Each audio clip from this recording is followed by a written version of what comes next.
IAS central app. आज science and tech open secret 2023 course का lecture number 1 हम discuss करने वाले हैं। For those aspirants who belong to English medium, let me convey that we have created our PDFs in such a manner that you will understand entire content very easily and crisply just by going through the PDFs for 1 to 2 times. Now you can take the benefits of these lectures too. These lectures are going to be in English medium, that is mix of Hindi and English. After studying with these lectures आपको यहाँ पे revision की बहुत ज़्यादा requirement नहीं होने वाली। जो बच्चे साइंस एंड टेक की बैकग्राउंड से नहीं हैं, जिनको ये लगता है साइंस एंड टेक काफ़ी ज़्यादा टफ है, आपके लिए मैं प्रॉमिस करता हूँ ये पूरा लेक्चर आप देखिए, आपके लिए साइंस एंड टेक से इजी कोई यहाँ पे सब्जेक्ट होने ही नहीं वाला। पूरा एंगेजमेंट आपको यहाँ पे मिलने वाली है। आज हम हमारा यहाँ पे लेक्चर नंबर 1 जो है उसको डिस्कस करने वाले हैं दोस्तों। तो सबसे पहला हमारा जो टॉपिक है वो है क्यूआर कोड के बारे में। नाउ क्यूआर कोड पे इस बार एक क्वेश्चन तो बनता ही है, इस बार एक क्वेश्चन मोस्ट प्रोबेबली आने वाला है। उसके कुछ रीजंस है वो मैं आपको लास्ट में डिस्कस करके बताऊंगा। अब मुझे आप एक बात बताइए, जब आप यहाँ पे क्यूआर कोड्स यूज़ करते हैं, स्कैन करते हैं, तो आपने कभी सोचा है कि ऐसा इस कोड के अंदर या फिर एक जो डायग्राम या फिर एक पिक्चर्स आप ये पिक्चर टाइप में आपके सामने जो दिखता है, इसमें ऐसा क्या है कि फ़ोन इसको स्कैन करते ही आपका फ़ोन अलग अलग तरीके से रिएक्ट करता है। कभी वो हो सकता है किसी यूआरएल को ओपन करके एक वेबसाइट को ओपन कर दे, कभी वो सीधा आपको पेमेंट जो आपकी गेटवे है वहाँ तक पहुँचा देगा, कभी वो आपको यहाँ पे किसी एक पर्टिकुलर जो प्रोडक्ट है उसकी डिटेल बता देगा। तो ऐसा इसके अंदर क्या है, कौन सी टेक्नोलॉजी है इसके पीछे जो काम करती है। जैसे कि पिछली साल भी क्वेश्चन आया था आरएफआईडी टैग्स के ऊपर, सीसीटीवी कैमरा के ऊपर और डब्ल्यू के ऊपर, कि उसके पीछे कौन सी टेक्नोलॉजी होती है। जैसे फिर एप्स के ऊपर क्वेश्चन आया था। तो इस तरीके के जो क्वेश्चन है वो काफ़ी ज़्यादा प्रोमिनेंट है हमारे यूपीएससी सीएसई प्रीलिम्स एग्जाम में। नाउ क्यूआर कोड के ऊपर बहुत सारे ऐसे यूनिक आर्टिकल्स छपे हैं। उन सारे आर्टिकल्स की जो टोटल कवरेज है और जो यूपीएससी एग्जामिनर स्टाइल में जो कंटेंट हमने बनाया है वो आप अगले 3 पेजेस पे पढ़ने वाले हैं। चलिए शुरू करते हैं। सबसे पहले बात करते हैं what is a QR code. ये क्यूआर कोड होता क्या है? तो क्यूआर कोड एक ऐसा सिस्टम है जिसको इन्वेंट किया गया डेंसोवेव कंपनी के द्वारा। डेंसोवेव कंपनी में एक इंजीनियर थे जिनका थे क्या है अभी भी, जिनका नाम है मासाहिरो हारा। उन्होंने 1994 में इस क्यूआर कोड को इन्वेंट किया। क्यों किया? कोई तो रीजन रहा होगा। हर आविष्कार के पीछे एक आवश्यकता होती है। तो वो क्या थी हम देखते हैं। It was developed as an alternative to the barcode system. Barcode system क्या होता है? जो आपके नॉर्मल आपने बारकोड्स प्रोडक्ट्स पे देखे होंगे ना, कभी आप मार्केट में शॉपिंग के लिए जाते हैं तो जो बड़े मार्ट वगैरह होते हैं वो एक एक बारकोड होता है, उसमें लाइंस होती है और उसको स्कैन करते हैं ऑप्टिकल स्कैनर से, और फिर वो वहाँ पे उसकी जो डिटेल्स होती है, आईडी होती है प्रोडक्ट की, वो कंप्यूटर में चली जाती है और आपके सामने आपका बिल निकल के आ जाता है। तो वही वाला बारकोड सिस्टम जो है वो फैक्ट्रीज में और कंपनीज में यूज़ किया जाता रहा है काफ़ी लंबे समय से। किस लिए? ताकि जो बड़ी बड़ी मैन्युफैक्चरिंग यूनिट्स है उनमें प्रॉपर जो एक एक छोटे छोटे पुर्जे होते हैं, पार्ट्स होते हैं, उन सभी की आईडी बन सके और पता चल सके किस पार्ट को कहाँ पे यूज़ करना है, कौन से प्रोडक्ट के लिए वो है। ठीक है, डेंसोवेव कंपनी में यहाँ पे इसकी शुरुआत होती है मासाहिरो हारा के द्वारा, और इसको एक जो पुराने वाले बार कोड है उनके ऑल्टरनेटिव तरीके के तौर पे बनाया जाता है। तो बारकोड से ज़्यादा इसके अंदर फिर क्या है, वो भी एक सवाल उठ के आता है कि बारकोड को हटा के इसको क्यों लाया गया। तो देखते हैं। QR codes are scannable barcodes that store data. देखिए, जो आपके नॉर्मल बारकोड होते हैं उनमें डेटा वगैरह आप स्टोर नहीं कर सकते, उनमें आप उतनी ज़्यादा इन्फॉर्मेशन वगैरह जो होती है वो स्टोर नहीं कर सकते, लेकिन जो आपका क्यूआर कोड है उसके अंदर आप कर सकते हैं। How it works and tech behind it, ये कैसे काम करता है और इसके पीछे टेक्नोलॉजी क्या है, तो वो हम यहाँ पे देखते हैं और समझते हैं। देखिए, जितने भी जो क्यूआर कोड होते हैं उनमें ब्लैक स्क्वायर्स आपको देखने को मिलेंगे, जैसे कि आप यहाँ पे पिक्चर में देख सकते हैं। तो ये इस टाइप के स्क्वायर्स आपको देखने को मिलेंगे। ये देखिए, छोटे और बड़े अलग अलग तरीके के डॉट्स आपको देखने को मिलेंगी। तो ये जो डॉट्स और ब्लैक स्क्वायर्स है ना, ये पीसीज ऑफ इंफॉर्मेशंस को रिप्रेजेंट करते हैं। मींस जब एक क्यूआर कोड को बनाया जाता है ना, तो उस क्यूआर कोड की जितनी भी इंफॉर्मेशन होती है, डेटा होती है उसके अंदर, उसको यहाँ पे एक अलग ही तरीके के यूनिक तरीके का पैटर्न यहाँ पे कंप्यूटर जनरेट करके देता है। ठीक है, और वो उस सारी की सारी इंफॉर्मेशन इन यहाँ पे पिक्सल्स के अंदर वो कैप्चर हो जाती है। जब आप इसको स्कैन करते हैं इस पूरे के पूरे यूनिक पैटर्न को, बार कोड को, तो ये यहाँ पे एक ह्यूमन रीडेबल डेटा में कन्वर्ट हो जाता है। मीन्स जो आपकी मशीन है वो इसके अंदर से पूरी जो इंफॉर्मेशन है जो छिपी हुई है उसको निकाल लेती है, रीड कर लेती है और आपको जो डेजिग्नेटेड प्लेस है वहां पे पहुंचा देती है। ओके, नाउ इसके अंदर पोजीशन मार्कर्स होते हैं, जो बड़े बड़े स्क्वायर्स होते हैं। पोजीशन मार्कर क्या है? एक स्क्वायर आप यहाँ पे देख रहे हैं टॉप लेफ्ट पे, एक टॉप राइट पे देख रहे हैं, और एक आप यहाँ पे बॉटम लेफ्ट में देख रहे हैं। इनको पोजीशन मार्कर बोला जाता है। ये यहाँ पे हमारे मोबाइल को बताते हैं एग्जैक्टली कि जो बाउंड्री है वो कहाँ से है, और ये इसी के अंदर सारा का सारा जो डेटा है वो छुपा होता है, इन्हीं के अंदर का जो एरिया है। तो यहाँ पे इनको पोजीशन मार्कर बोला जाता है, जैसे आप पिक्चर में देख सकते हैं। ये जो मार्कर हैं ये स्मार्टफोन के कैमरा को या जो अदर डिवाइसेस होती हैं स्कैन करने के लिए उसको यहाँ पे बताता है कि एग्जैक्टली आपको स्कैन करना कहाँ पे है। तो ये वो वाली चीज़ें हैं, ठीक है, आपको समझ में आ रहा होगा I think. Then QR codes are surrounded by blank space means the quiet zone. अब देखिए क्वेश्चन कैसे बनेगा। क्वेश्चन में यहाँ पे 4 स्टेटमेंट आपको दी जाएगी मोस्ट प्रोबेबली। उन स्टेटमेंट में या तो कोई एक ठीक होगी या फिर मल्टीपल जो स्टेटमेंट्स है वो ठीक होने वाली है। तो जो भी चीज़ें आपको यहाँ पे बताई जा रही है वो आपको याद होनी चाहिए, और ये इजीली याद भी हो जाएगी क्योंकि यहाँ पे पढ़ाने का तरीका कुछ ऐसा है। अभी देखिए देखते हैं। नाउ जब आप देखते हैं एक QR कोड को, तो उसके आसपास में यहाँ पे खाली एरिया भी होता है हमेशा।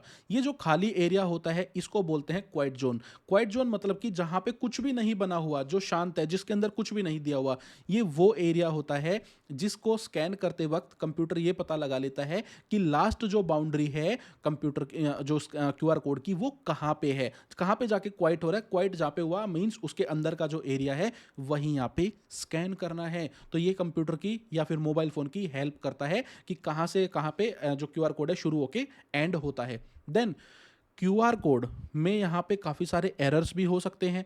तो वो जो एरर होते हैं स्कैनिंग के टाइम पे उनको दूर करने के लिए जो यहाँ पे मेथड यूज़ किया जाता है वो है एक read Solomon error correction method. तो वो यहाँ पे यूज़ किया जाता है हमारे QR कोड की एरर्स को ख़त्म करने के लिए। तो ये भी आपको याद होना चाहिए कि कौन सी यहाँ पे टेक्नोलॉजी का यूज़ होता है इनको एरर फ्री बनाने के लिए। Now they stores information as a series of pixel. ये जो यहाँ पे इंफॉर्मेशन होती है ये किस फॉर्म में यहाँ पे दी जाती है, तो सीरीज ऑफ पिक्सल्स। ये क्या है बेसिकली? ये सारे पिक्सल्स हैं आप यहाँ पे जो देख रहे हैं ना, ये जो स्क्वायर्स कह लीजिए, डॉट्स कह लीजिए, क्या है? सारे पिक्सल्स हैं, और इनकी पूरी की पूरी सीरीज दी हुई है। देखिए आप कैसे पैटर्न बना हुआ है पूरा का पूरा तरीके से। तो इनके अंदर ही सारी इंफॉर्मेशन जो है वो आपकी स्क्वायर शेप्ड ग्रिड पैटर्न में डाल दी जाती है। नाउ टिपिकली अगर हम देखें, एक जो स्मार्टफोन होता है वो QR कोड स्कैनर का काम कर सकता है, displaying the code and converting it to some useful form. जैसे ही आप उस QR कोड को स्कैन करेंगे तो कितने आज के टाइम पे तो हज़ारों यूजेस हैं। There is no limit to the uses of QR code. आप कहीं पे भी इसको यूज़ कर सकते हैं। तो वो सारे एग्जाम्पल भी आज हम यहाँ पे देखने वाले हैं। नाउ बात करते हैं नॉर्मल बारकोड और QR कोड में फ़र्क क्या है। देखिए जब भी कोई नई चीज़ बनाई जाती है तो इसका मतलब ये है कि पुरानी चीज़ में कोई प्रॉब्लम आ रही होगी। तो नॉर्मल बारकोड में क्या प्रॉब्लम थी, जो QR कोड ईजाद किया गया, और अब QR कोड के बाद क्या आने वाला है, इसका फ्यूचर क्या है, वो भी आज हम यहाँ पे देखने वाले हैं। Now normal barcode store information along one axis. आपने ये वाले जो बारकोड है ये तो खूब देखे होंगे, जहाँ पे अभी पेन चल रहा है, आप देख पा रहे हैं लाइन से सीधी सीधी। अब ये जो क्या है, कोई लाइन थोड़ी ज़्यादा नैरो है, कोई ज़्यादा वाइड है। ये यहाँ पे वन एक्सिस, एक एक्सिस पे है, मीन्स हॉरिजॉन्टली इनको दिया गया है। इसके अंदर यहाँ पे बारकोड में कुछ प्रोडक्ट्स की जो आईडी वगैरह होती है और थोड़ी सी इंफॉर्मेशन जो है वो यहाँ पे डाल दी जाती है। नाउ QR कोड्स जो हैं वो यहाँ पे दोनों ही एक्सिस पे, सिर्फ हॉरिजॉन्टली नहीं बल्कि वर्टिकली और हॉरिजॉन्टली दोनों ही एक्सिस पे जो पूरा आपका डेटा है उसको स्टोर करते हैं। आप यहाँ पे देख पा रहे हैं ना, तो ये इस तरीके से पूरा बनता है, इसमें सीधा सीधा कुछ भी नहीं होता। तो इसकी वजह से ये यहाँ पे अलाउ करता है आपको और भी ज़्यादा डेटा लोड करने के लिए, और भी ज़्यादा इंफॉर्मेशन एक छोटे से QR कोड में डालने के लिए। Then both QR code and 1D bar codes, दोनों ही जो कोड है, अभी मैं आपको ये भी बता देता हूँ, जो पुराने वाले ये वाले कोड है ना इनको 1D कोड बोलते हैं, और जो ये वाले कोड है जो आप स्कैन करते हो आज के टाइम पे इनको 2D कोड भी बोलते हैं। तो ये भी आपको याद होना चाहिए, QR कोड को ही 2D कोड भी बोलते हैं। तो दोनों को ही यहाँ पे जो कैमरा होता है या जो फ़ोन होता है उससे स्कैन कर लिया जाता है, किया जा सकता है। लेकिन फिर भी 1D बारकोड जो है वो फ़ोन के लिए इतने ज़्यादा कन्वीनियंट नहीं है। ऊपर से उनमें कोई इन्फॉर्मेशन भी ज़्यादा आप डाल नहीं सकते, तो वो यूजलेस ही हो जाते हैं पूरी तरीके से। तो बेसिकली उनको स्कैन करने के लिए जो ऑप्टिकल स्कैनर्स होते हैं उन्हीं को ओपनली यूज़ किया जाता है, जिनको हम बारकोड रीडर भी बोलते हैं। वेयर जो हमारे QR कोड है या 2D कोड है जो आज हम यूज़ करते हैं, वो मोबाइल्स के साथ हम अच्छे से स्कैन कर सकते हैं, बेस्ड ऑन एप्लीकेशन सॉफ्टवेयर। तो कुछ ऐसे एप्लीकेशन और कुछ ऐसे सॉफ्टवेयर्स होते हैं इनबिल्ट आपके कैमरा में, आपके मोबाइल में, जो यहाँ पे ये प्रॉपर फंक्शनिंग जो है वो करते हैं। Now QR codes are composed of several parts होते हैं। जो आपका यहाँ पे नॉर्मल वाला जो कोड है, जो बार कोड है 1D वाला, उसमें तो सिर्फ लाइंस है, उसके अंदर ज़्यादा कुछ नहीं होता। लेकिन ये वाला जो हमारा क्यूआर कोड है, इसमें आपको डेटा मिलेगा। डेटा क्या होता है बेसिकली, देखिए मान लीजिए कोई पेशेंट है, उसकी पूरी की पूरी जो हेल्थ हिस्ट्री है वो आप उसके अंदर सेव कर सकते हैं। आप एक वेबसाइट का यूआरएल जो है वो उसके अंदर सेव कर सकते हैं। आप एक पर्टिकुलर पेमेंट पेज का जो पूरी इंफॉर्मेशन है, कहाँ से उसके सर्वर काम कर रहे हैं, कैसे वो वर्किंग कर रहा है, कहाँ पे पेमेंट जाएगी, कैसे ली जाएगी, वो सारी इंफॉर्मेशन आप यहाँ पे सेव कर सकते हैं इसके अंदर।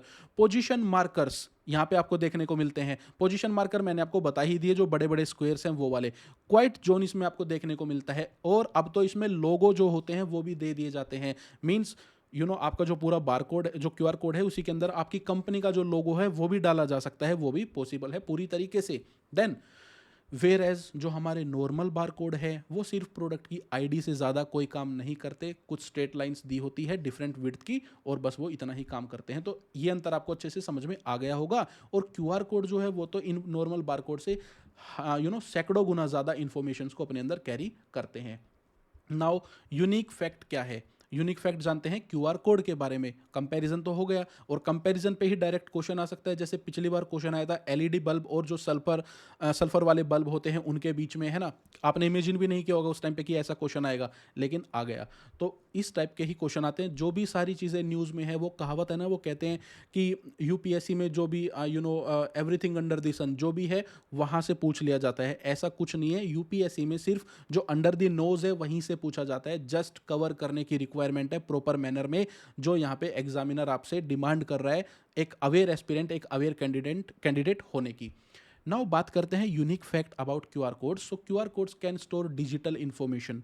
डिजिटल इन्फॉर्मेशन क्या होती है? इन्फॉर्मेशन मीन्स, देखिए जितने भी आपके जिस तरीके से आप स्कैन करते हैं, means where and how often a scan occurs, आपने कहाँ पे स्कैन किया, कितनी बार किया, वो सारी भी जो इन्फॉर्मेशन है वो क्यूआर कोड अपने अंदर यहाँ पे स्टोर कर लेते हैं। और आपकी जिस कंपनी का क्यूआर कोड आप यूज़ कर रहे हैं उसको पता चल जाता है किस लोकेशन पे ये जो कोड है ये स्कैन हुआ, कहाँ से ये पेमेंट हुई, या कहाँ से ये इंसान हमारी वेबसाइट पे आया। तो वो सारी चीज़ें भी यहाँ पे क्यूआर कोड के अंदर जो है वो सेव की जा सकती है। Then these codes let businesses integrate more tools for trekking.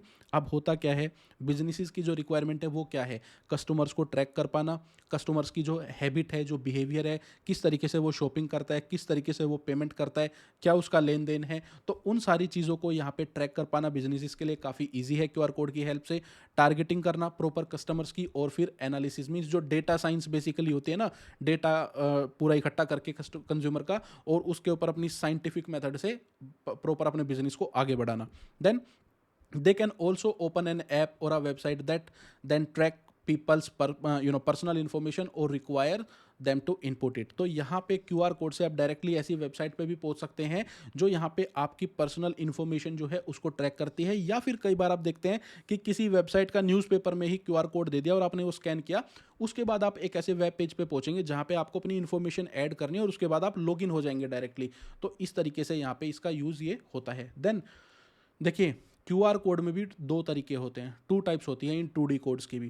पहली है स्टैटिक क्यूआर कोड, मीन्स वो वाले क्यूआर कोड जो एक बार बन गए तो वो वैसे के वैसे रहेंगे। उनको यहाँ पे एक बार अगर वो लाइव हो गए, एक बार वो एक्टिवेट हो गए, तो उनको मॉडिफाई नहीं किया जा सकता। वेयर एज एक दूसरे तरीके के भी क्यूआर कोड है जो कि डायनेमिक क्यूआर कोड्स होते हैं, जिनमें यहाँ पे जो इन्फॉर्मेशन है वो आप बार बार बदल सकते हैं, और वो थोड़े बहुत अपने अंदर के पिक्सल बदलेंगे और वो एक नए क्यूआर कोड की तरीके से काम करेंगे।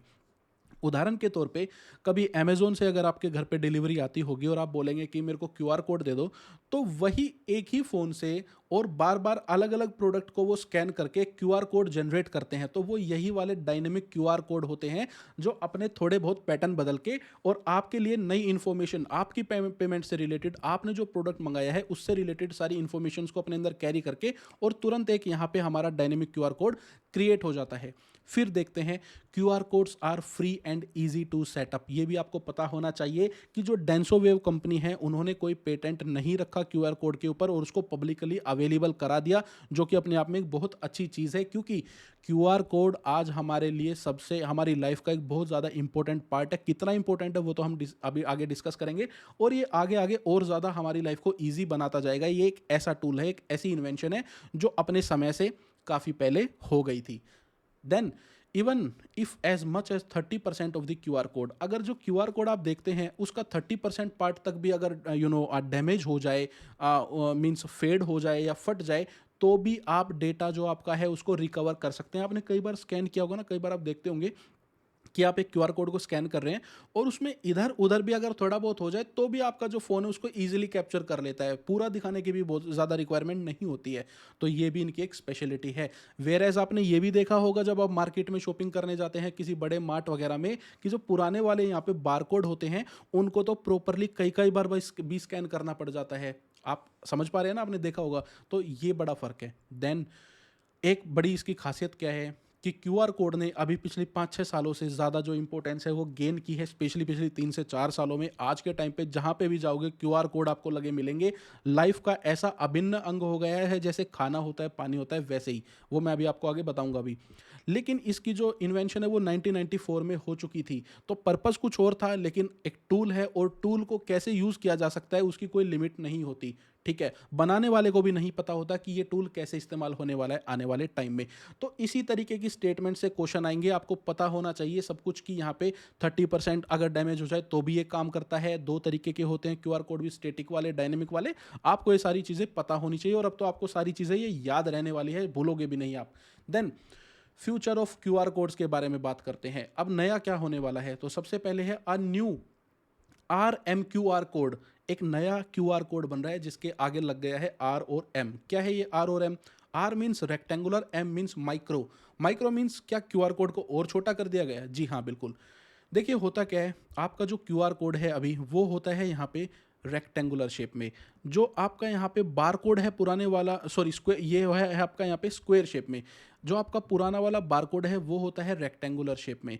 अब यहाँ पे एक नया QR कोड आ रहा है जो इन दोनों की शेप, जो इन दोनों का ही मिक्सचर है। वो है तो एक्चुअल में QR कोड, लेकिन उसकी शेप है बार कोड जैसी।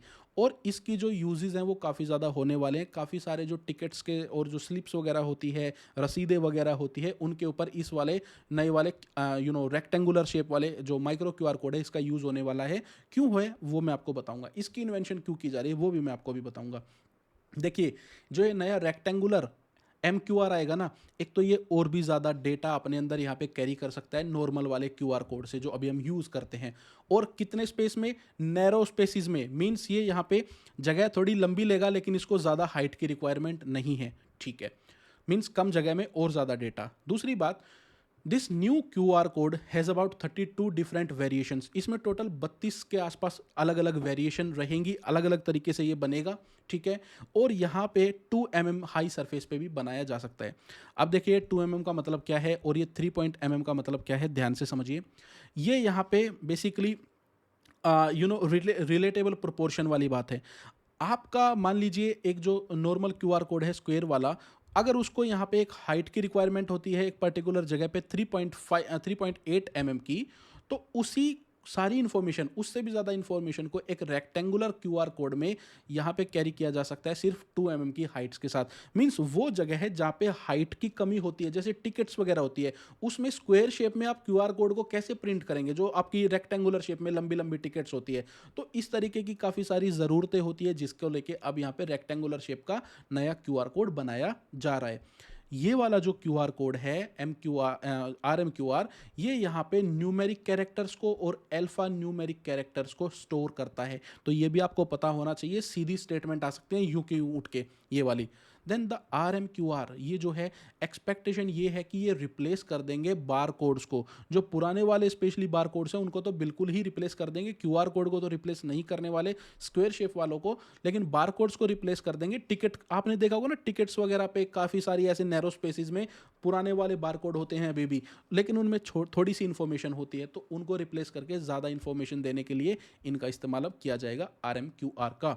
नाउ कुछ क्लैरिटी के लिए और रिवीजन के लिए कुछ पॉइंट्स है, ये आप समझ लीजिए। तो वो है, सबसे पहले तो QR का मतलब जो है वो क्या है, quick response code is a type of bar code. एक टाइप है, बार कोड की ही टाइप है, बहुत सारी टाइप्स है होती है बार कोड की भी, ये भी मैं आपको बता दूं, जो यहाँ पे इजीली किसी भी डिजिटल डिवाइस से, जो कंज्यूमर डिवाइस है, आपको कमर्शियल ऑप्टिकल स्कैनर की रिक्वायरमेंट अब नहीं है, तो जो आपकी नॉर्मल डिवाइस है, जो मोबाइल है, उसी से आप यहाँ पे इसको स्कैन कर सकते हैं और इन्फॉर्मेशन जो इसके अंदर है उसको एक्सट्रैक्ट कर सकते हैं, जो कि सीरीज ऑफ पिक्सल्स में स्क्वायर शेप्ड ग्रिड के अंदर दी गई होती है। Then QR codes are considered an advancement from older, जो पूरे पुराने हमारे यूनिट डायमेंशनल बार कोड है, उन्हीं की एक एडवांसमेंट है, उन्हीं को इंप्रूव करके बेटर बनाया गया है, ज़्यादा इन्फॉर्मेशन के लिए उनकी शेप चेंज करके और कुछ टेक्नोलॉजी को चेंज करके, और यहाँ पे इनको अप्रूव किया गया है as an international standard in 2000। तो काफ़ी पहले ये अप्रूव भी हो चुका है, किससे, इंटरनेशनल ऑर्गेनाइजेशन फॉर स्टैंडर्ड के द्वारा। तो ये भी आपको याद होना चाहिए, मैं आपको फिर बता रहा हूँ, डायरेक्ट क्वेश्चन यहाँ से आने वाला है। Then quick response QR codes are square shaped matrices of dark और लाइट पिक्सल्स, तो ये भी आपको याद होना चाहिए। देखिए अब अगर यहाँ पे आप ध्यान देंगे तो आपको क्या इस चीज़ के ऊपर क्वेश्चन आएगा और आप कंफ्यूज हो जाएंगे, तो ये इसीलिए मैंने पॉइंट यहाँ पे डाला है। अब जब आप यहाँ पे देख रहे हैं तो आपको ब्लैक दिख रहा है, साथ में वाइट भी तो दिख रहा है, वाइट वाली जो जो स्पेस है आपका, वो भी तो वो पिक्सल्स ही हैं जो अपना काम कर रहे हैं, बिल्कुल उसी तरीके से जैसे ब्लैक है वैसे ही वाइट भी है, तो ये भी आपको पता होना चाहिए। तो ये वाला पॉइंट हमारा है कि लाइट और डार्क पिक्सल आपको यहाँ पे देखने को मिलेंगे और इसमें आपको सारी इन्फॉर्मेशन आपकी मिलेगी जो फिर बाद में कंप्यूटिंग से रिट्रीव हो जाती है। देन हाउ एवर हमने देखा है कि यहाँ पे QR code usually black colour के और वाइट कलर के होते हैं, लेकिन ये कोई स्ट्रिक्ट रिक्वायरमेंट नहीं है। QR कोड जो है वो किसी भी यहाँ पे कलर के हो सकते हैं और शेप के भी हो सकते हैं। आजकल बड़ी अलग अलग तरीके की शेप के अब बनने लगे हैं और रेक्टेंगुलर भी अब तो आने वाला है जल्दी ही, बहुत जल्दी हम देखने वाले हैं। देन बात करते हैं possible misuse of QR code. क्या QR कोड का मिसयूज भी हो सकता है? बिल्कुल हो सकता है। अब देखिए ये डिपेंड करेगा दो चीज़ों पे, एक तो आपकी ऐप या सॉफ्टवेयर जो आप यूज़ कर रहे हो स्कैन करने के लिए, और दूसरा QR कोड। अब मान लीजिए जो ऐप है उसके अंदर वो सेफ्टी फीचर ही नहीं है और वो समझ ही नहीं पाती कि कौन सा QR code safe to open है और कौन सा QR कोड ओपन नहीं करना है, या फिर यूज़र को पहले इंफॉर्मेशन देनी है कि ये QR कोड जो है मेलिशियस है। ये तो हो गया ऐप या सॉफ्टवेयर का पार्ट। और जो आपका QR कोड है वो किसने बनाया है, किस पर्पस के लिए बनाया है, और वो आपको स्कैन करते किसी वेबसाइट पे या कहाँ पे ले जाके छोड़ दे, ये हमें नहीं पता। कोई हैकिंग हो जाए या क्या हो जाए, तो ये डिपेंड करेगा कि आप यहाँ पे ट्रस्टेड ऐप्स जो हैं उन्हीं का इस्तेमाल करें, ताकि वो आपको यूज़ करते वक्त बता दे कि ये पर्टिकुलर जो QR कोड है ये मेलिशियस है, ये ठीक नहीं है, और आपको वो नोटिफिकेशन दे देगी या फिर ओपन ही ना करे। तो ये हमें पता होना चाहिए। Then examples of QR usages.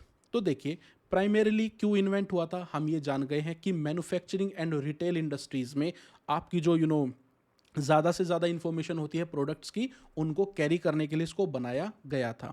लेकिन QR कोड एक ऐसा टूल बन गया जो आज इतने ज़्यादा यूसेजेस अपनी पैदा करता जा रहा है। हर दिन अलग अलग कंपनीज अलग अलग प्रोडक्ट जो हैं वो कहीं ना कहीं QR कोड की यूसेज अपने अंदर इम्बाइब कर ही लेते हैं कि हाँ हम QR कोड को ऐसे इस्तेमाल करेंगे अपने प्रोडक्ट के लिए। So QR codes are frequently used. कैसे कैसे कैसे यूज होते हैं हम देखते हैं। पहली बात तो track information about products in a supply chain.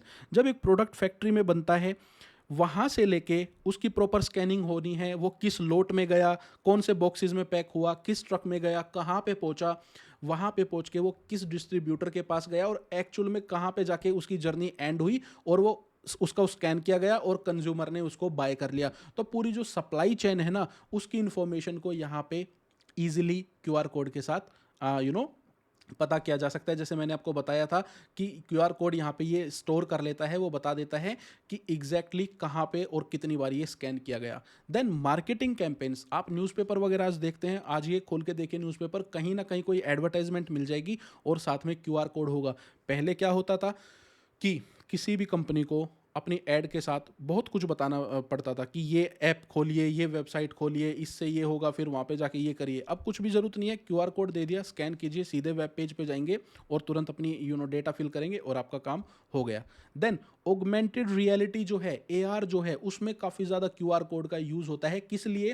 ताकि जो 3D स्पेस है ना, उसमें एग्जैक्टली ये पता चल सके कि जो पोजीशन है वो कहाँ कहाँ पे है, कैसे है। और जैसे आपने आजकल एप्पल की डिवाइस देखी होंगी ना, आईफोन वगैरह, उसमें वो एआर का फीचर आता है। वो अलग अलग जो कार्टून्स वगैरह होते हैं वो आप अपने रूम में इस तरीके से देख सकते हैं। तो उनमें भी क्यूआर कोड का जो यूज़ है वो काफ़ी ज़्यादा होता है। देन क्यूआर कोड्स जो हैं वो यहाँ पे क्योंकि बहुत ज़्यादा इन्फॉर्मेशन अपने अंदर कैरी करते हैं, तो सप्लाई चेन की जो पूरी मैनेजमेंट है, ये मैंने आपको बताया कि इन्फॉर्मेशन को ट्रैक करना। अब पूरी सप्लाई चेन को मैनेज करने का जो प्रोसेस भी है ना, वो भी यहाँ पे पूरे तरीके से क्यूआर कोड से किया जा सकता है। और क्रिप्टो करेंसी वॉलेट जो हैं, उनके जो एड्रेसेस होते हैं, उसमें भी ये काफ़ी ज़्यादा काम आता है। तो ये क्रिप्टो करेंसी वॉलेट्स के साथ भी एसोसिएटेड है।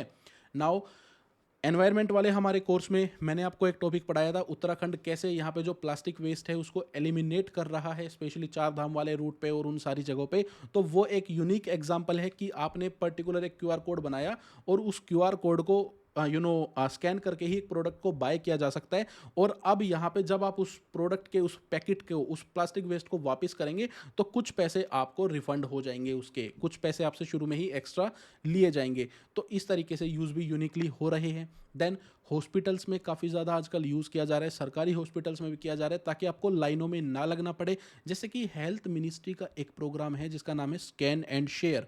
ये जो प्रोग्राम है, ये एक सर्विस है बेसिकली, जो आयुष्मान भारत डिजिटल मिशन जो है, एबीडीएम, उसके अंतर्गत चलता है। इसमें क्या होता है कि आप एक क्यूआर कोड को स्कैन करेंगे, आपको लाइन में लग के अपनी ओपीडी की पर्ची वगैरह कटवाने की नीड नहीं है।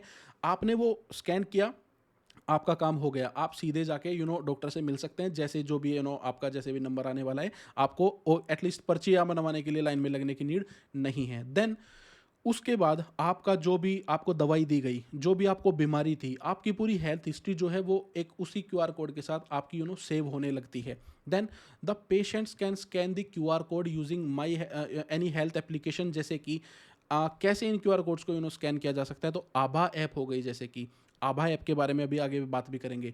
आरोग्य सेतु ऐप हो गई, एका care, D reef case, Bajaj health, Paytm. तो मीन्स प्राइवेट ऐप्स और सरकारी ऐप्स जो हैं, उनको यूज़ करके आप यहाँ पे इस टेक का फ़ायदा उठा सकते हैं। देन उसके बाद अगर हम यहाँ पे देखें, इसका फ़ायदा क्या है कि जो पेशेंट का पूरा हेल्थ रिकॉर्ड है ना, वो यहाँ पे डिजिटली लिंक्ड हो जाता है। किससे?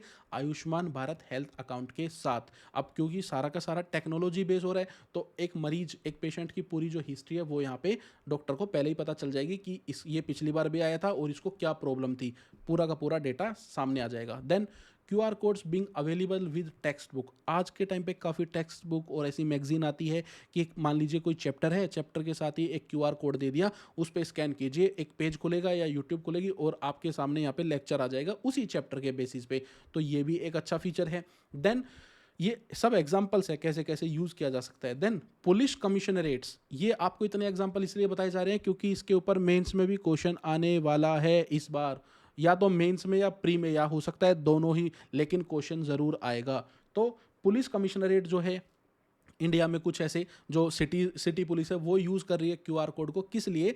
क्योंकि वो फीचर ये है कि क्यूआर कोड को स्कैन कीजिए और जो हाई रैंकिंग ऑफिसर्स हैं ना, उन तक सीधा आपके जो ग्रीवेंसेस हैं, जो आपकी प्रॉब्लम है, जो आपकी समस्याएं हैं, वो आप यहाँ पे पहुंचा सकते हैं स्कैन करते ही। देन म्यूनिसिपैलिटीज़ जो हैं या जो नगर निगम वगैरह है, उनके द्वारा काफ़ी ज़्यादा डिस्कस ये यूज़ किया जा रहा है। जैसे अगर आप एमसीजी देखेंगे, जो म्यूनिसिपल कॉरपोरेशन ऑफ गुरुग्राम है, उन्होंने क्या किया है, हर घर के बाहर एक क्यूआर कोड लगा दिया है। आप स्कैन करके सीधा ये बता सकते हैं कि मेरा जो कूड़ा है घर के बाहर से वो नहीं उठाया गया, किस तरीके की जो हाइजीन है वो यहाँ पे मेंटेन की जा रही है। तो ऐसे ही तिरुचि कॉरपोरेशन का भी एक एग्जांपल है, यहाँ पे आप देख सकते हैं। तो जो पब्लिक टॉयलेट है उसके बाहर क्यूआर कोड लगा दिया, आप सीधा बता सकते हैं उनको कि यहाँ पे सैनिटेशन है या नहीं, सफाई है या नहीं। देन अभी हम देखते हैं, कोई लिमिट है ही नहीं क्यूआर कोड की, कहीं पे भी कोई भी यूज़ केस बनाया जा सकता है क्यूआर कोड के साथ आज के टाइम पे। तो जैसे कि पेट्स जो होते हैं, जो आपने जो भी पेट पाले हैं, जो भी आपके डॉग वगैरह, कैट वगैरह, या वट एवर जो भी आप पालते हैं, तो उनके साथ आप क्यूआर कोड एक लगा सकते हैं। उसके अंदर सारी इन्फॉर्मेशन होगी, तो आपका जो पेट है वो कभी गुमशुदा भी नहीं होगा। कोई भी उसके जो कॉलर में क्यूआर कोड है उसको स्कैन करके पता कर सकता है कि ये किसका किसका डॉग है या किसकी कैट है, क्या उनका मोबाइल नंबर है, कहाँ पे इसको पहुँचाना है। Then for patients with mental illness, तो यहाँ पे ये एक एग्जांपल आपने देखा था कि जापान में ये काफ़ी ज़्यादा यूज़ हो रहा है। जो आपके ओल्ड एज के पेशेंट होते हैं ना, उनके अंगूठे पे या फिर उनके फिंगर नेल पे एक छोटा सा क्यूआर कोड लगा दिया जाता है, क्योंकि उनको पेशेंट्स को ये नहीं पता होता, कई बार वो भूल जाते हैं। घर से तो निकल गए ठीक ठाक थे, लेकिन फिर उनको कोई दौरा पड़ गया, ऐसी कोई प्रॉब्लम हो गई, उनको यही नहीं पता कि घर पे वापस कैसे पहुंचना है। तो मेंटल इलनेस वाले जो पेशेंट है उनके यहाँ पे एक क्यूआर कोड लगा दिया जाता है, ताकि उनको भी ट्रैक किया जा सके, कोई भी उनको ईजिली बता सके कि आपका घर कहाँ पे है, आपकी ये सारी इन्फॉर्मेशन है। देन कोई भी ऐसा पेशेंट जैसे मैंने आपको बताया, जो जिसकी कोई भी हेल्थ हिस्ट्री है, पूरा का पूरा वो डेटा क्यूआर कोड में हम डाल सकते हैं, ताकि यहाँ पे किसी को भी तुरंत ट्रीट किया जा सके। एक छोटा सा एग्जांपल है इसका। मान लीजिए एक एक्सीडेंट होता है, और एक्सीडेंट में मान लीजिए ब्लड जो है वो ज़्यादा निकल जाता है, और अभी एक उस पेशेंट को ब्लड चढ़ाने की रिक्वायरमेंट है। आप टेस्ट करेंगे कि कौन सा इसका ग्रुप है, उससे अच्छा हो सकता है उसका जो उस पेशेंट की जो हिस्ट्री है ना, जो डिजिटली लिंक हुई है, उसमें पहले से ही ये सारी चीज़ें डली हुई है। तो कितनी ज़्यादा अच्छी पोजीशन है, तुरंत उसका जो उपचार है वो यहाँ पे किया जा सकता है।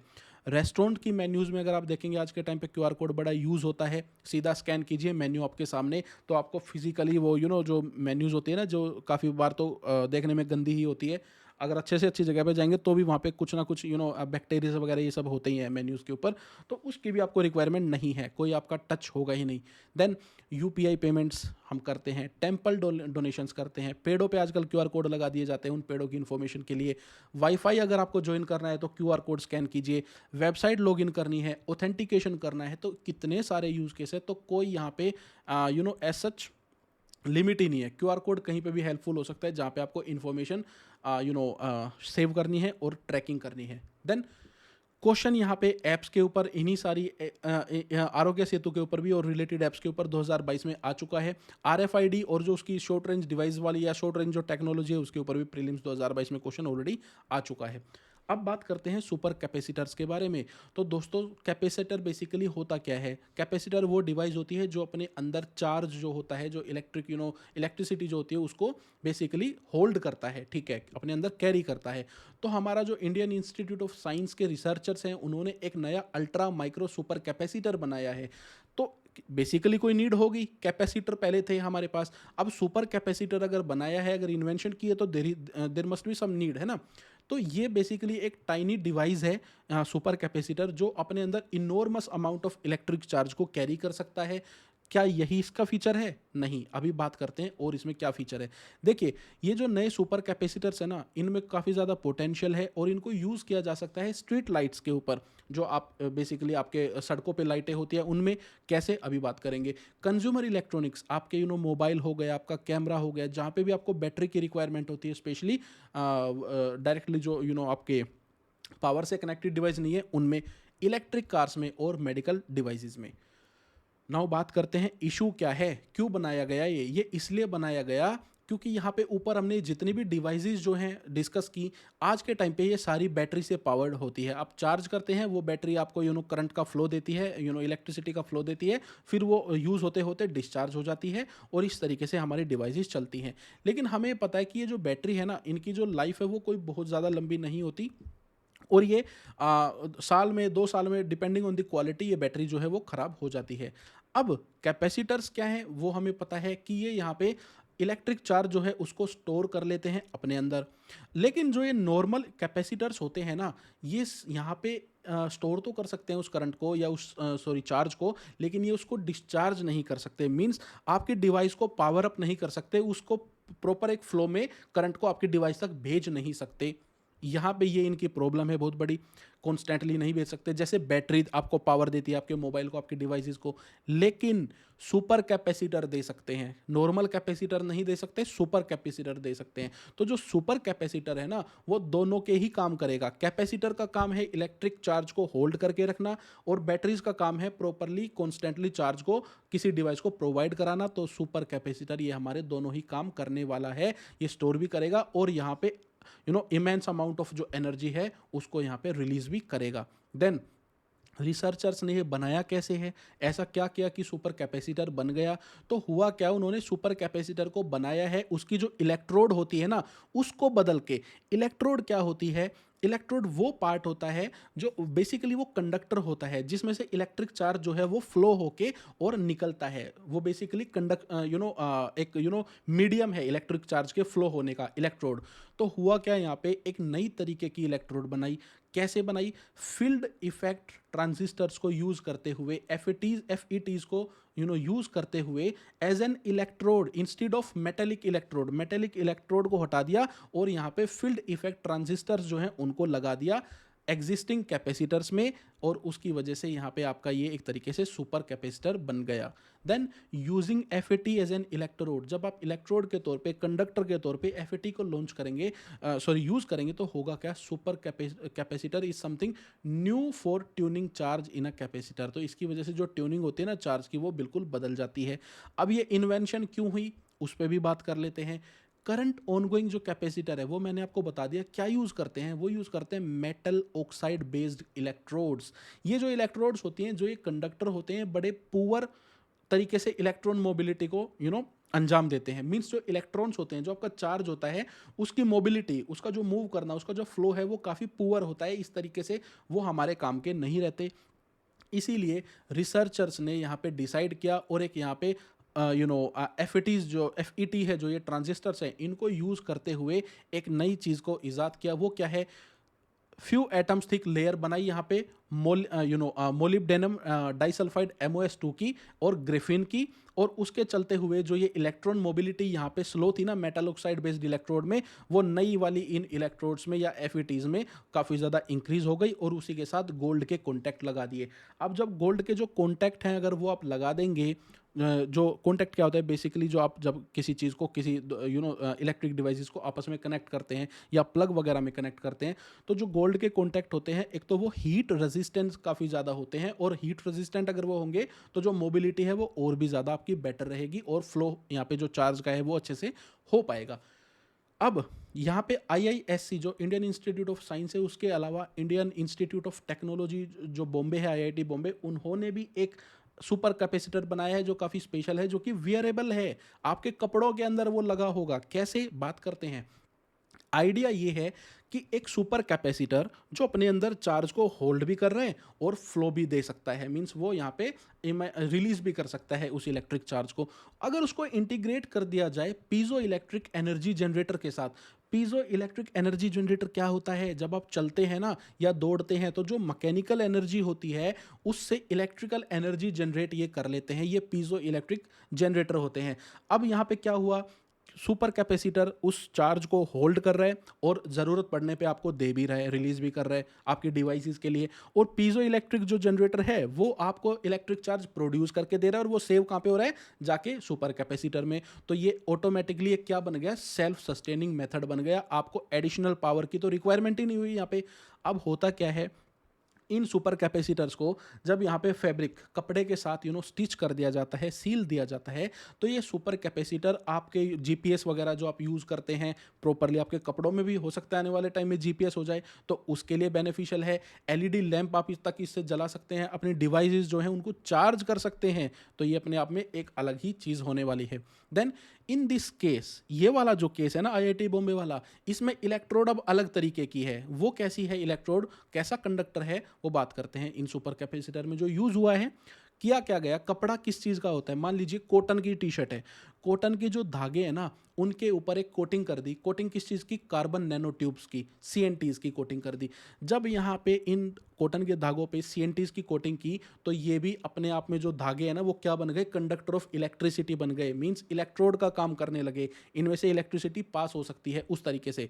Then the coating converts electrical insulating yarn जो है ना उसको एक मेटेलिक कंडक्टर के तौर पे कन्वर्ट कर देता है, और इलेक्ट्रोड के तौर पे फिर वो बिहेव करता है। तो ये भी आपको समझ में आ गया होगा। इजी था ना बिल्कुल एकदम।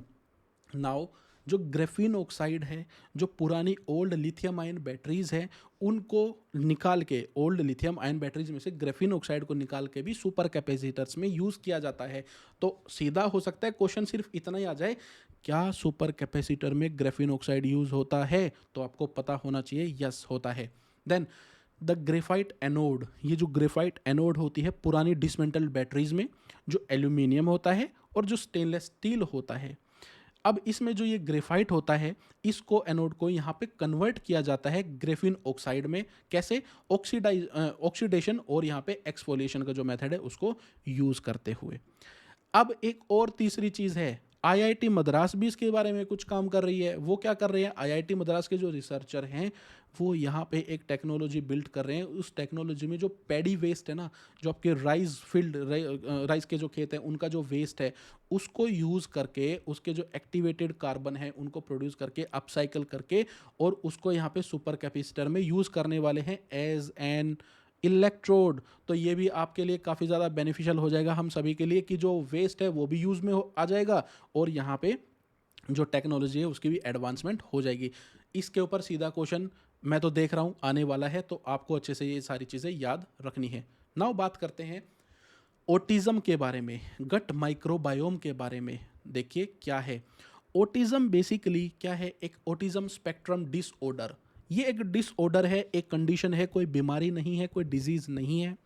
ये एक डेवलपमेंटल डिसेबिलिटी है। मींस जब बच्चा बड़ा होता है, जब पैदा होने के बाद जब बड़ा होने लगता है, तो ये जो डिसेबिलिटी है ये वो उसके अंदर दिखने लगती है, अगर किसी के अंदर ये है तो। ना ये डाइवर्स ग्रुप ऑफ कंडीशंस है, मतलब कि प्रॉब्लम एक ही है ओटिज्म, और उसी के ब्रांचेस काफ़ी सारी है, उसी के अंदर अलग अलग तरीके की कंडीशंस दिखती हैं, अलग अलग तरीके के सिम्टम देखने को मिलते हैं। ऐसा नहीं है कि सिर्फ कॉमन ही होते हैं सभी के सिम्टम। ये यहाँ पे हमारे ब्रेन को इम्पैक्ट करते हैं, ब्रेन में जो डिफरेंस है उसको दिखाते हैं। बेसिकली होता क्या है, दुनिया में सिर्फ एक तरीके के ब्रेन नहीं है जिनको हम बोलते हैं नॉर्मल ब्रेन, जो आपका हो सकता है या किसी और का भी हो सकता है। और भी बहुत तरीके के ब्रेन है, जैसे ADHD ब्रेन। फिर तीसरा तरीके का ब्रेन है ASD ब्रेन। ये वो अलग तरीके के ब्रेन है जो अलग तरीके से बने हैं, अलग तरीके से काम करते हैं, और इनकी अपनी खामियां हैं और अपने इनके फायदे भी हैं। लेकिन जो लार्जर पॉपुलेशन है, क्योंकि वो नॉर्मल ब्रेन वाली है, नॉर्मल उनका दिमाग काम करता है, तो वो क्या करती है कि ADHD या ASD वाले जो लोग हैं ना, उनको देख के या उनके बिहेवियर को देख के थोड़ा सा ये हो जाता है कि यार इसमें कुछ गड़बड़ है। गड़बड़ नहीं है, वो जस्ट एक अलग तरीके का ब्रेन है, जैसे आप उसके लिए अलग तरीके के ब्रेन हो। तो ये कैसे होता है? ये जेनेटिक कोजिज से भी होता है और कुछ अलग कंडीशन से भी हो जाता है, जो कि इंपॉर्टेंट है, जिस पे क्वेश्चन पिछले साल ही आ भी चुका है। अब ऐसा नहीं है कि पिछले साल क्वेश्चन आया था इसीलिए इस पे क्वेश्चन आएगा, नहीं, ये न्यू कंटेंट है, इसके ऊपर भी क्वेश्चन बनता है। नाउ देखते हैं जो चिल्ड्रन है जिनको ASD की प्रॉब्लम है, उनमें नॉर्मली क्या सिम्टम देखने को मिलेंगे।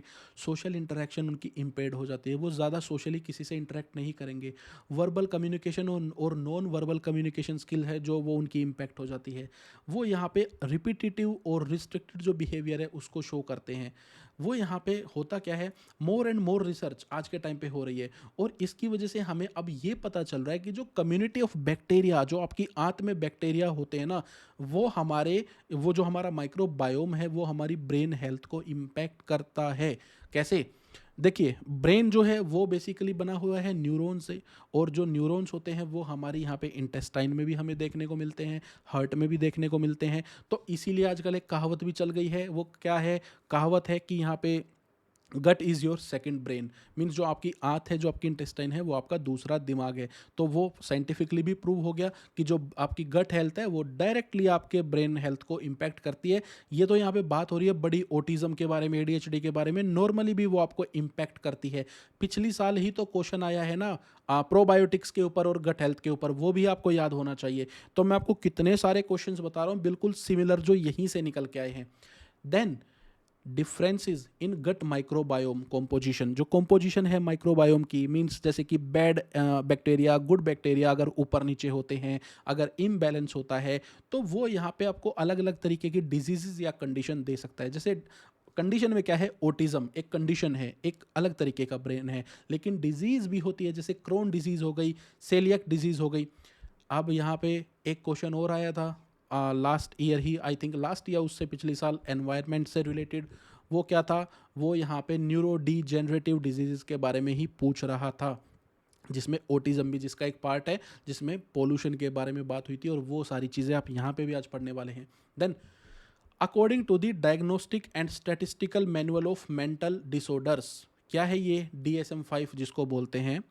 ASD जो है ना, उसको कंसीडर किया जाता है एक सिंगल डिसऑर्डर के तौर पे, जो स्पेसिफिक साइंस दिखाता है। बेसिकली रूट एक है, ओटिज्म की किसी के अंदर प्रॉब्लम है, लेकिन उसकी ब्रांचेस बहुत सारी हैं, अलग अलग तरीके के सिम्टम देखने को मिल सकते हैं। द मेथड्स ऑफ असेसमेंट, जब कोई प्रॉब्लम है तो उसकी जांच भी करेंगे, तो जांच करना काफ़ी ज़्यादा सिंपल भी हो सकता है और इवन वेरी स्ट्रक्चर्ड टेस्ट भी हो सकते हैं। सिंपल कैसे, मींस एक चेकलिस्ट बना ली और उसमें मान लीजिए सिम्टम लिख दिए, 40 सिम्टम लिख दिए एएसडी के। अब किसी बच्चे को एग्जामिन करेगा जो एग्जामिनर है, और वो देखेगा कि इसके अंदर कौन से सिम्टम है, उससे पता चल जाएगा इसके अंदर एएसडी है या नहीं, और या फिर स्ट्रक्चर्ड केमिकल टेस्ट जो हैं वो भी यहाँ पे किए जा सकते हैं। देन एक कॉमन स्क्रीनिंग टूल भी है इसके लिए जो कि यूज़ होता है, जिसका नाम है एमचैट, जिसकी फुल फॉर्म है modified checklist for autism in toddlers. एक चेकलिस्ट है ये बेसिकली, तो ये भी याद होना चाहिए आपको सीधा। Then support and therapy can help individuals manage the challenges ASD presents. देखिए, एएसडी मैंने आपको बताया एक अलग तरीके का ब्रेन है, ठीक है, इसकी अपनी एक संरचना होती है, ठीक है, ये कई रीजंस की वजह से होता है और ये नॉर्मल ब्रेन से कुछ अलग होता है। तो अगर आप उसको सपोर्ट करें, उसके जो भी उसके अंदर जो भी अलग तरीके के फीचर आपको देखने को मिलते हैं, अगर आप उनको सपोर्ट करें और थेरेपी अगर प्रॉपर दी जाए तो वो भी एक अच्छी फंक्शनिंग करते हैं। अब आप यहाँ पे सोचेंगे कि सर आप कह रहे थे ये तो जस्ट एक कंडीशन है और एक अलग तरीके का ब्रेन है, तो थेरेपी किस चीज़ के लिए? थेरेपी इस बात के लिए कि जो उनकी जो वीकनेसेस है ना उनको ख़त्म किया जा सके, उनको कम किया जा सके, ताकि वो उनकी लाइफ को ख़राब ना करे वो weaknesses. Autism is not uncommon, ये अनकॉमन नहीं है। यहाँ पे रिसेंट स्टैटिस्टिक्स दिखाते हैं कि इंडिया में 100 में से एक बच्चा, हर 100 में से एक बच्चा जो है वो एएसडी का शिकार है, और अमेरिका में तो हर 50-60 में से एक बच्चा एएसडी का शिकार है। और ये कोई डिजीज़ नहीं है, ये एक कंडीशन है। नाउ चिल्ड्रन विद ओटिज्म जो होते हैं उनकी अपनी कुछ स्ट्रेंथ्स भी होती है, ऐसा नहीं कि सिर्फ कमियां होती हैं। ये स्ट्रेंथ्स क्या है? पहली बात तो ये कि ये विजुअल लर्नर्स होते हैं। अगर आप इनको पिक्चर्स कुछ दिखा दो, कोई मूवी दिखा दो, कुछ भी आप विजुअल जो भी चीज़ें होते हैं वो दिखा दो, तो ये उसको भूलते नहीं है बिल्कुल भी। पजल्स के साथ को काफ़ी ज़्यादा ये मतलब होता क्या है, पजल्स के साथ अच्छे होने का मतलब ये है कि अगर कोई पजल इनको दे दिया ना, तो ये उसके अंदर घुस जाते हैं फिर पूरी तरीके से उसको सोल्व करने के लिए। ब्लॉक्स होते हैं जो आप कन्फिगर करते हैं, उनमें ये घुस जाते हैं। इस टाइप के चैलेंजेस अगर इनके सामने आ जाए तो ये उसके अंदर घुस जाते हैं, ठीक करके ही फिर ये बाहर निकलते हैं। विजुअल मेमोरी इनकी काफ़ी अच्छी होती है और विजुअल प्रॉब्लम सॉल्विंग भी इनकी काफ़ी ज़्यादा अच्छी होती है। Like the use of technology and visual games like chess, तो ये यहाँ पे आपको पता होना चाहिए। इनकी जो सेंस है ना जस्टिस और ऑनेस्टी की, वो बहुत ज़्यादा एक्सट्रीम पे होती है, बहुत ज़्यादा स्ट्रॉन्ग होती है। मान लीजिए इनको इसीलिए अब नॉर्मल भी बोल देते हैं कि यार ये क्या बात कर रहा है, ऐसे थोड़ी होता है। तो ये इतना एक्सट्रीम लेवल पे जस्टिस के बारे में बात करेंगे, ऑनेस्टी के बारे में बात करेंगे कि आपको लगेगा कि यार ये प्रैक्टिकल नहीं है। तो उस तरीके की चीज़ें होती हैं। कोजेज़ क्या है ऑटिज्म के, इसी पे क्वेश्चन आया था पिछले साल भी, न्यूरो डिजेनरेटिव डिजीज़ पे। देखिए, अगर कोई जुड़वा बच्चे पैदा हुए हैं या कोई ओल्डर सिबलिंग है और उनमें से किसी को, ये ओल्डर सिबलिंग को या ट्विन में से किसी एक को ऑटिज्म है, तो चांसेस है कि आपको भी ऑटिज्म होगा। दूसरा है older parental age at the time of conception, जब बच्चे को पैदा किया जाता है, जब वो सारा प्रोसेस शुरू होता है, उस समय पे अगर पेरेंट्स की एज काफ़ी ज़्यादा हो चुकी है तो भी यहाँ पे ऑटिज्म होने के चांसेस हैं। तो ये तो जेनेटिकल हमारे सॉरी जो हमारे जेनेटिक्स हैं, उस टाइप वहाँ से ये सारा सोर्स होके आ रही है। हम और भी यहाँ पे इसके सोर्स देखेंगे। ब्रेन ग्रोथ जो है उसमें कोई डिसरप्शन आ जाती है किसी चीज़ की वजह से, डेवलपमेंट के टाइम पे, शुरुआत के टाइम पे, या फिर प्री टर्म बर्थ हो जाए, तो ये तो हो गई सारी जेनेटिक प्रॉब्लम्स। अब बात करते हैं कुछ अलग रीजंस जो आज की हमारी लाइफस्टाइल ने हमें दे दिए हैं। Bacterial pathogens and some medically prescribe drugs, कुछ ऐसी दवाइयाँ और कुछ ऐसे बैक्टीरियल पैथोजन्स जो हमारी बॉडी के अंदर घुस जाते हैं, सांसों में या फिर खाने में, और वो हमारी गट हेल्थ में चले जाते हैं और फिर वो हमारे ब्रेन को इम्पेक्ट करते हैं। जैसे कि एनवायरमेंटल पोल्यूशन, ऑटोमोबाइल से जो पोल्यूशन होता है। पिछले साल क्वेश्चन आया था ना कि ऑटोमोबाइल्स के धुएं से, ऑटोमोबाइल्स के जो ब्रेक्स होते हैं उनके रगड़ खाने से, फ्रिक्शन से न्यूरो डिजेनरेटिव डिजीज होती है। यस, होती है। एयर पोल्यूशन, सिगरेट अगर स्मोक करते हैं तो कितना ज़्यादा स्ट्रिक्टली बताया जाता है कि अगर कोई प्रेग्नेंट है तो उसको सिगरेट पीना तो दूर, उसके आसपास में भी कोई सिगरेट पीने वाला नहीं होने चाहिए। हैवी मेटल्स जो होते हैं, जो बड़ी बड़ी फैक्ट्रीज से निकलते हैं पोल्यूशन के तौर पे, और पेस्टिसाइड्स, ये आज ऑटिज्म का कारण बन रहे हैं। इनकी वजह से आज बच्चों की जो लाइफ है वो ख़राब हो रही है, इम्पेयर्ड हो रही है। तो कल को फ्यूचर में आपको भी ये सारी जो नॉलेज है, ये चीज़ें हैं जो ये काम आएगी, और इसके ऊपर भी प्री में या मेंस में क्वेश्चन आने वाला है, rest assured. Then gut microbiome के बारे में बात करते हैं। ये है क्या? ये गट बैक्टीरिया, तो ये बेसिकली बैक्टीरियाज, वायरसेस, फंगाई जो यहाँ पे होते हैं अदर लाइफ फॉर्म्स जो होती हैं हमारे इंटेस्टाइन के अंदर, आंत के अंदर, जिसको कॉलोनी बोलते हैं, या फिर हमारी हमारी इंटेस्टाइन का जो बेसिकली जो फोना होता है वो, तो उसको हम यहाँ पे माइक्रोबायोम बोलते हैं, और ये डायरेक्ट हमारे ब्रेन को इम्पैक्ट करती है। नाउ जैसे मैंने बताया, न्यूरो डिजेनरेटिव डिजीज पे 2021 में क्वेश्चन आया था, माइटोकॉन्ड्रियल डिजीज के ऊपर 2021 में क्वेश्चन आया था, और प्रोबेबली 2023 में क्वेश्चन मेंस या प्री में देखने वाले हैं। अब बात करते हैं इंक्रीजिंग ब्राइटनेस इन नाइट्स। आज आप रात देख रहे हैं, लेकिन जब आप बूढ़े होंगे और उस टाइम पे अगर आपको रात ही ना देखने को मिले तो कैसा लगेगा? अगर लाइफ ऐसी हो जाए कि दिन ही निकला रहे, या फिर हल्की सी रात हो और आपको सब कुछ क्लियरली दिख रहा है, तो कैसा रहेगा? पहले तो हम नेचुरल फिनोमिना के साथ चलते थे। चांद अगर हमें रोशनी देता है, कभी साल में कुछ दिन ऐसे होते हैं जब बिल्कुल डार्क नाइट होती है, कई बार पूर्णिमा का चांद होता है तो अलग तरीके की सिचुएशन होती है। तो अलग अलग टाइम पे अलग अलग हमारी सिचुएशन होती थी। अब बन गई इलेक्ट्रिसिटी, ठीक है ना, उसकी वजह से सारी स्ट्रीट लाइट लग गई, घरों पे लाइट्स, बिल्डिंग्स में लाइट, हर जगह लाइट लग गई। अब जब लाइटें इतनी लग गई तो उसका जो प्रकाश है वो आसमान की तरफ, ऊपर की तरफ उठता है, जिसको हम स्काई ग्लो बोलते हैं। ये तो नेचुरल सा एक चीज़ हो गई, ठीक है, इसके बारे में हमें पता है, काफ़ी सारे सालों से डिस्कशन भी हुआ है। अब एक स्पेशल एंगल इसके अंदर एक और आ गया है जो इस चीज़ को और भी ज़्यादा रैपिडली खराब कर रहा है। क्या है? Attack on natural lights, natural nights. Natural night क्या होती है? अंधेरी रात, उस पे ही अटैक हो रहा है। अब इस पे जब अटैक होगा तो कितने ज़्यादा नुकसान होंगे यार। पेड़ों को रिक्वायरमेंट होती है कि धूप अगर निकल रही है तो रात भी होनी चाहिए, तभी जो पेड़ों का प्रोसेस है वो पूरा होता है, उनकी जो फूड साइकिल होती है। अगर हम यहाँ पे सोते हैं तो हमें, हमारी जो सर्केडियन रिद्म होती है, अगर रात ना हो तो हमें हमें नींद कैसे आएगी? तो हमारी जो सर्केडियन रिद्म है वो पूरी ख़राब हो जाएगी। तो अगर रात ही होनी बंद हो जाए या रात अच्छे से ना हो तो क्या होगा? अब जैसे आप यहाँ पे ये देख पा रहे हैं इस वाली पिक्चर में, तो आपको दिख रहा होगा कि अगर ऊपर से सैटेलाइट से पिक्चर ली जाए पृथ्वी की, तो जो मेन जितनी भी बड़ी बड़ी सिटीज़ हैं वो पूरी तरीके से रात को लिट अप दिखती है, एकदम लाइट होती है। फिर आप देखोगे अगर आप किसी सबर्ब एरिया में रहते हो, या आप शहर में रहते हो, या गांव में रहते हो, तो शहर की जो स्काई है उसकी तरफ देखना, आपको कितनी ज़्यादा रोशनी ऊपर देखने को मिलेगी। इसको हम बोलते हैं लाइट पोल्यूशन एंड पोजिंग। इसकी वजह से क्या हो रहा है? अनप्रेसिडेंटेड ग्लोबल थ्रेट हमारे नेचर पे आ चुका है। बात करते हैं कैसे। देखिए, सैटेलाइट्स जो हमारी लोअर अर्थ ऑर्बिट में घूमती है, जो छोड़ी जाती है, वो नंबर काफ़ी ज़्यादा तेज़ी से बढ़ता जा रहा है। फिर होता क्या है? वो आपस में टकराती है। टकराने की वजह से जो डिब्री है, जो कचरा है, वो पैदा होता है हमारी लोअर अर्थ ऑर्बिट के अंदर। लोअर अर्थ ऑर्बिट के ऊपर वैसे पिछली साल भी क्वेश्चन आया था, फोर्ब्स वाला, मिसाइल वाला, आपको याद होगा। Then this can create a chain reaction. इससे एक चेन रिएक्शन होगी। जितने ज़्यादा टुकड़े होंगे वो यहाँ पे और ज़्यादा कोलिजन करेंगे। इसकी वजह से जो डिब्री है वो और ज़्यादा स्मॉलर एंड स्मॉलर फ्रेगमेंट्स में टूटती जाएगी, बिखरती जाएगी, और इतना ज़्यादा एक तरीके से प्रिज्म के तौर पे वो काम करने लगेगी कि अगर उस पर कोई लाइट लगेगी ना तो वो उसको रिफ्लेक्ट करेगी। यही जो स्पेस जंक है ये लाइट को रिफ्लेक्ट करता है। जो सिटीज़ की जो लाइट होती है ना, शहरों की, जब वो ऊपर उठती है, स्काई ग्लो होती है, तो वो लाइट ऊपर उन सैटेलाइट की डिब्री पे लग के वापस अर्थ की तरफ रिफ्लेक्ट होती है, जिससे जो ये फिनोमिना है ये और ज़्यादा बढ़ जाता है, और ज़्यादा लिट अप हो जाती है हमारी नाइट्स, और ज़्यादा मीन्स अंधेरा जो है वो डायलॉग था ना, अंधेरा कायम रहे, नहीं, अंधेरा कायम अब नहीं होने वाला। बड़ी दिक्कत हो रही है इसके लिए भी। सो हुआ क्या कि नेचुरल जो लोअर अर्थ ऑर्बिट है उसके अंदर ऑलरेडी बहुत ज़्यादा सैटेलाइट थी। 2019 के बाद ये प्रोसेस डबल हो गया। हमारी जो सैटेलाइट्स है वो डबल हो गई। स्पेस एक्स जो कि एक प्राइवेट कंपनी है इलोन मस्क वाली, उन्होंने मेगा कॉन्स्टिलेशंस, मतलब कि हज़ारों की संख्या में यहाँ पे अपने सैटेलाइट्स भेजे। उसकी वजह से क्या हो रहा है कि यहाँ पे इतनी ज़्यादा सैटेलाइट हो गई लोअर अर्थ ऑर्बिट में कि वो आपस में टूटेंगी। जितनी ज़्यादा टूटेंगी उतनी डिब्री होगी, उतना ज़्यादा रिफ्लेक्शन होगा, जिसको हम यहाँ पे स्काई ग्लो बोलते हैं। स्काई ग्लो मतलब कि यहाँ पे स्काई का ग्लो करना।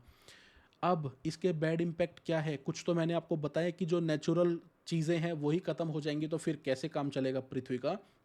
देखते हैं इस लाइट पोल्यूशन से और क्या होता है। देखिए, जो स्टार्स होते हैं जो हमें दिखते हैं वो शायद उतने ना दिखे। जो टेलीस्कोप्स होते हैं बड़े बड़े, जो ऑब्जर्वेटरी होती है, वो यहाँ पे जो तारों को देखती है, तारों की मूवमेंट को देखती है, अलग अलग जो सेलेस्टियल एक्टिविटीज़ होती हैं उनको देखती है अंतरिक्ष में, उस पर कितना ज़्यादा प्रभाव पड़ेगा। जब अंधेरा ही नहीं होगा तो दूर की जो चीज़ है वो साफ कैसे दिख पाएगी, जो सिर्फ ग्लो होने पे दिखती थी। आप समझ पा रहे हैं?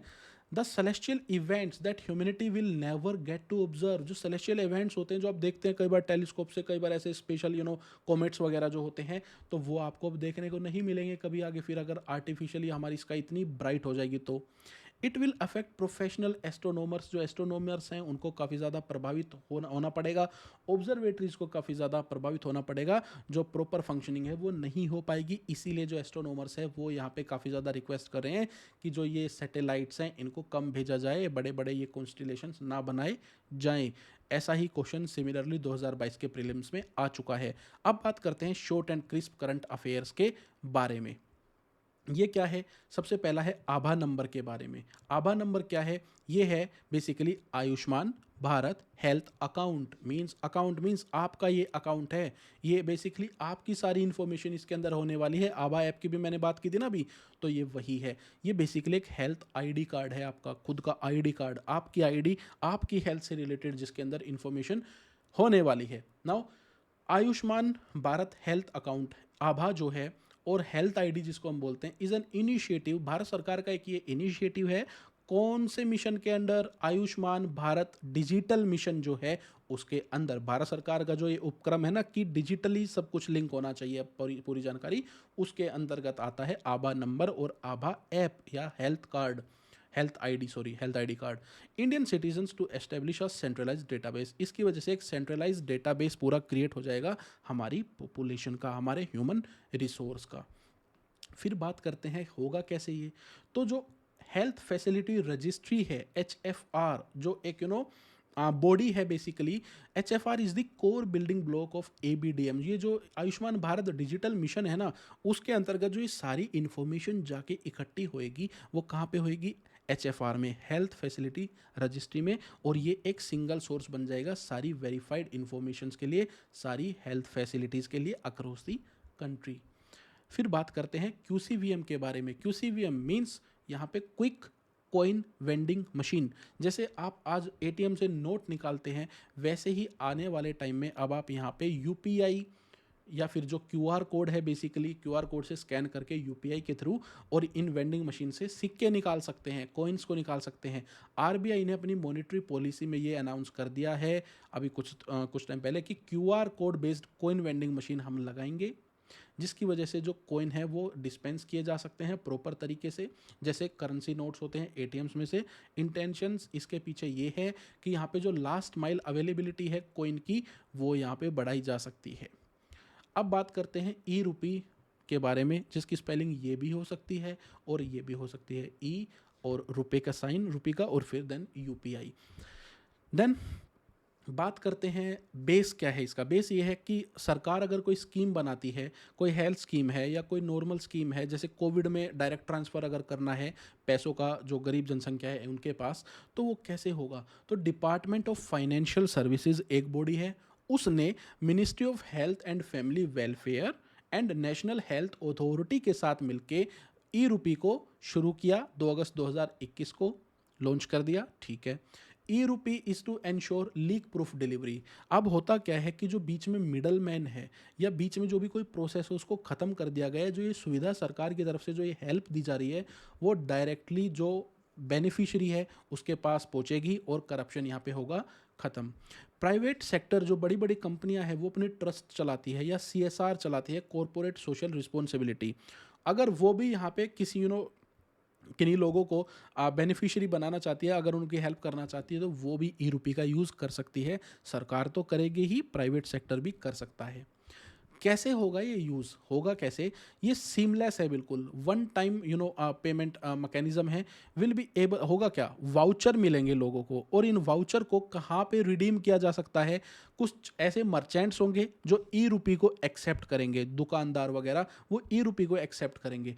तो वो जो वाउचर है वो लेके जाएगा बेनिफिशियरी, उस मर्चेंट को देगा और वहाँ पे उसको उतनी वैल्यू का वो अपना सामान ले सकता है या कुछ भी कर सकता है, तो उसको वो वाउचर जो है वो रिडीम हो गया। किसी कार्ड की रिक्वायरमेंट नहीं है यहाँ पे, कोई डिजिटल पेमेंट्स की रिक्वायरमेंट नहीं है, और इंटरनेट बैंकिंग एक्सेस तक की भी रिक्वायरमेंट नहीं है। E-रूपी जो है वो यहाँ पे शेयर किया जाएगा सीधा बेनिफिशरीज के साथ फॉर अ स्पेसिफिक पर्पस और एक्टिविटी, यहाँ पे आपकी ऑर्गेनाइजेशंस के द्वारा, सरकार के द्वारा, वे या SMS एंड QR कोड, है ना, एकदम बढ़िया।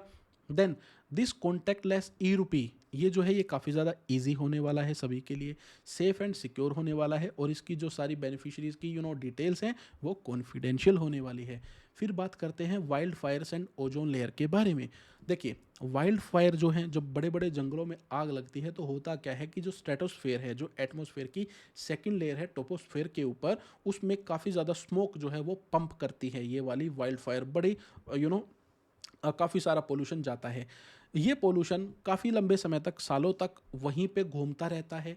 जब ये घूमता रहता है, सस्पेंडेड मीन्स वहीं पे घूमता रहेगा, तो उसकी वजह से ये क्या करेगा, केमिकल रिएक्शन पैदा करेगा। और ये जो केमिकल रिएक्शन है ना, ये ओजोन लेयर को डिप्लीट करती है, ख़त्म करती है। जैसे अभी रिसेंटली ऑस्ट्रेलिया में वाइल्ड फायर हुई, उसकी वजह से पोलर रीजन में काफ़ी ज़्यादा प्रभाव पड़ा। जो ओजोन लेयर है उसको अंटार्कटिका का जो एरिया है, जो रीजन है, वहाँ पे काफ़ी ज़्यादा नुकसान झेलने को दिखा। यूनाइटेड नेशन रिसेंटली अपनी रिपोर्ट में कहता है कि जो ओजोन होल या जो ओजोन डिप्लीशन है अराउंड द वर्ल्ड, अब वो एक रिकवरी ट्रैक पे है, काफ़ी सही चल रहा है। लेकिन अगर ऐसी ही आग लगती रही और इस तरीके की बड़ी बड़ी ये वाइल्ड फायर्स होंगी, तो ये प्रोसेस जो है एक तो स्लो डाउन हो जाएगा, उल्टा ये वापस भी हो सकता है, दोबारा से जो ओजोन है वो डिप्लीट होना शुरू हो सकती है। तो ये भी आपको पता होना चाहिए वाइल्ड फायर वाला पूरा का पूरा फिनोमिना।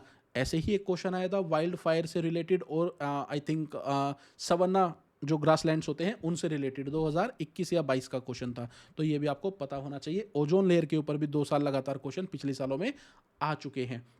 नाउ, ओजोन को डिप्लीट करने वाले सब्सटेंसेस है कौन कौन से, तो कुछ आपको पता होंगे, कुछ नहीं पता होंगे। आपको 2-3 बार पढ़ेंगे तो नाम याद हो जाएंगे और सीधा क्वेश्चन इसके ऊपर उठ के आ सकता है। एक है क्लोरोफ्लोरोकार्बन, कॉमन है, सब जानते हैं, CFCs.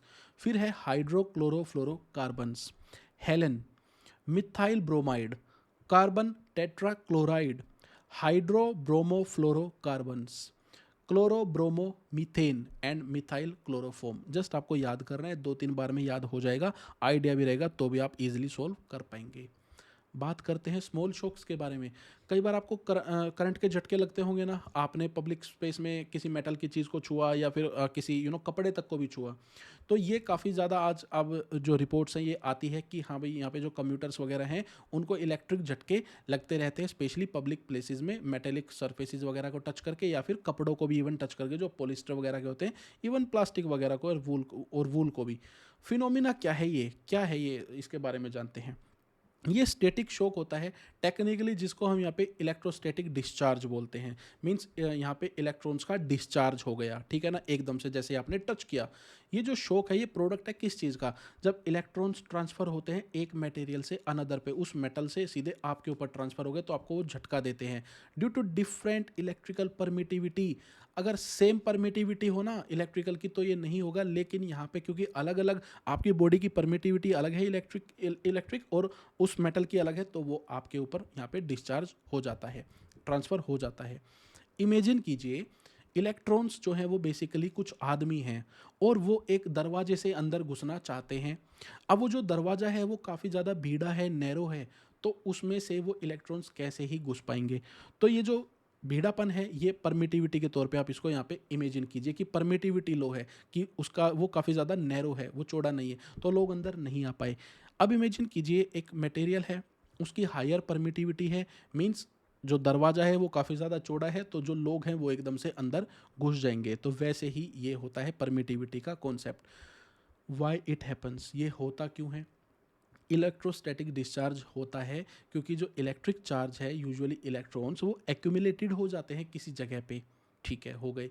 It if it happens when you touch metallic surface, जैसे ही आप उस मेटेलिक सरफेस को टच करेंगे तो वो आपको एक झटका देगा, क्योंकि वो जो सारा जो चार्ज है वो आपके ऊपर आ गया, और वो जो पर्टिकुलर चीज़ है जिससे वो झटका आपको लगा, जहाँ पे वो चार्ज पहले एक्यूमुलेटेड था, वो ग्राउंडेड नहीं है, तो उस चार्ज की अर्थिंग नहीं हुई।